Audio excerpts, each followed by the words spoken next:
سارع مدرب المنتخب الوطني الجزائري فلاديمير بيتكوفيتش لاحتواء أزمة حقيقية يشهدها البيت الخضر في محاولة مستعجلة منه لتفادي انزلاقات بعلاقات اللاعبين لاحت للأفق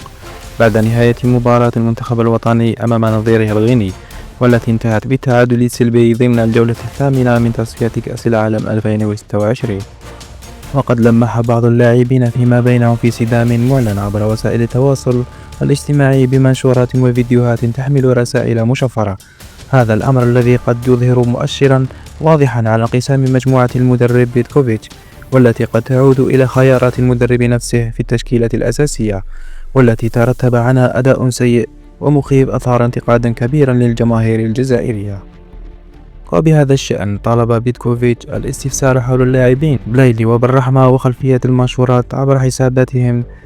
في مواقع التواصل، وما إذا كان ذلك حقا رسائل مشفرة لاستفزاز الآخر لكل منهما، خاصة وأن المنتخب الوطني مقبل على منعرج حاسم من تصفية المونديال، والذي يحتاج إلى 3 نقاط لضمان التأهل رسميا خلال مباراتي الصومال وأوغندا في الجولتين 9 و10 والمقررة شهر أكتوبر المقبل.